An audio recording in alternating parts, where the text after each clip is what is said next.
Golden Age atau masa balita adalah masa yang sangat penting untuk memperhatikan status gizi anak. Dalam periode ini, anak rentan terkena trauma, infeksi, maupun gangguan tumbuh kembang. Salah satu gangguan yang menjadi masalah serius adalah stunting. Mungkin beberapa dari kalian sudah tidak asing lagi dengan istilah stunting. Stunting merupakan masalah kurang gizi kronis yang ditandai dengan tubuh pendek. Stunting menyebabkan anak muda sakit, serta kecerdasan dan kemampuan motorik yang rendah. Jika tidak dicegah, dapat menjadi masalah serius bangsa, yaitu memiliki SDM dengan produktivitas rendah. Dan tahukah Anda, pada tahun 2017, World Bank menetapkan Indonesia sebagai negara keempat di dunia dengan jumlah balita penderita stunting tertinggi. Dari 23 juta balita, terdapat 6,3 juta balita atau 27,67% balita Indonesia yang mengidap masalah stunting. Jumlah ini telah melampaui nilai standar maksimal dari WHO yang merupakan 20% dari jumlah total balita dalam suatu negara. Salah satu langkah pencegahan stunting adalah pemantauan tumbuh kembang balita secara berkala di posyandu.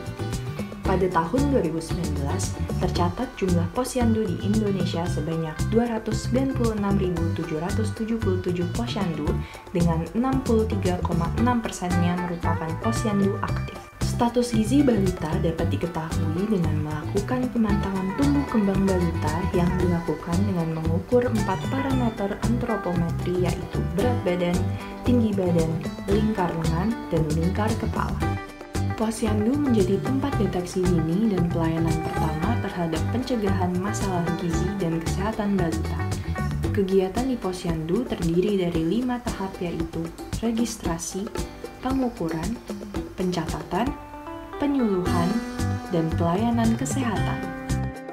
Saat ini kegiatan pengukuran masih dilakukan secara konvensional, yaitu dengan menggunakan timbangan manual untuk balita, timbangan jantung untuk bayi, infantometer untuk mengukur panjang tubuh bayi, mikrotois untuk mengukur tinggi badan balita, dan pita pengukur untuk mengukur lingkar kepala dan lingkar lengan atas balita.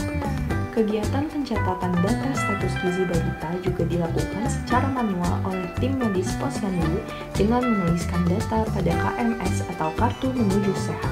Dengan berkembangnya teknologi digital berbasis IoT, posyandu perlu mengalami modernisasi agar pelayanan kepada masyarakat lebih cepat, tepat, dan akurat.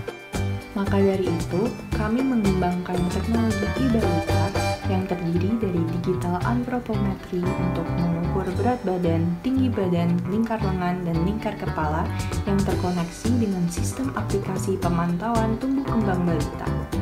E-balita merupakan teknologi yang berbasis Arduino, Android, dan IoT. Teknologi ini menggunakan sensor load cell, sensor ultrasonik, sensor efek Hall, serta LCD untuk tampilan hasil pengukuran. Kemudian, hasil pengukuran dapat diterima melalui komputer maupun smartphone Android.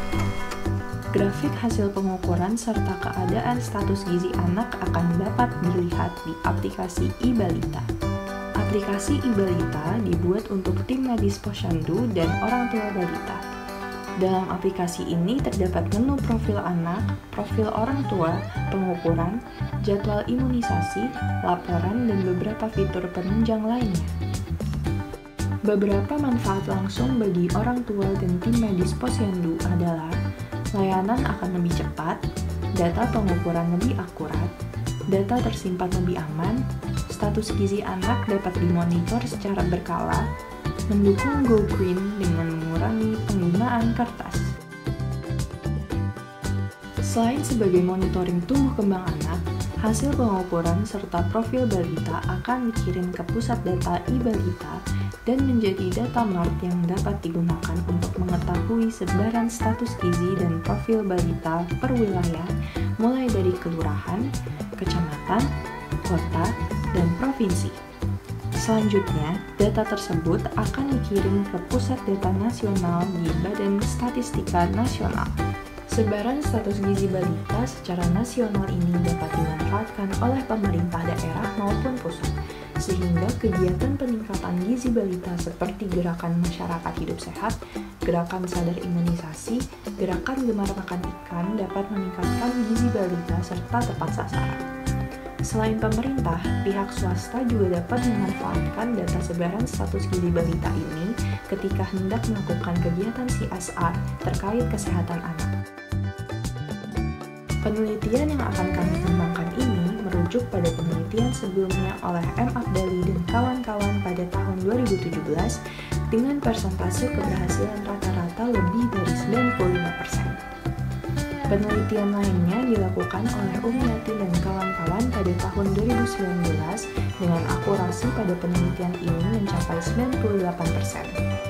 Pengembangan e-balita ini memiliki prospek yang sangat bagus dengan sasaran utamanya adalah Kementerian Kesehatan Republik Indonesia. Selain itu, ide ini dapat digunakan oleh pihak universitas, lembaga penelitian, maupun swasta untuk bekerja sama mengembangkan kemandirian teknologi kesehatan dalam negeri. Ayo bersama-sama kita capai Indonesia bebas stunting dan memiliki generasi unggul dengan monitoring tumbuh kembang anak menggunakan e-balita.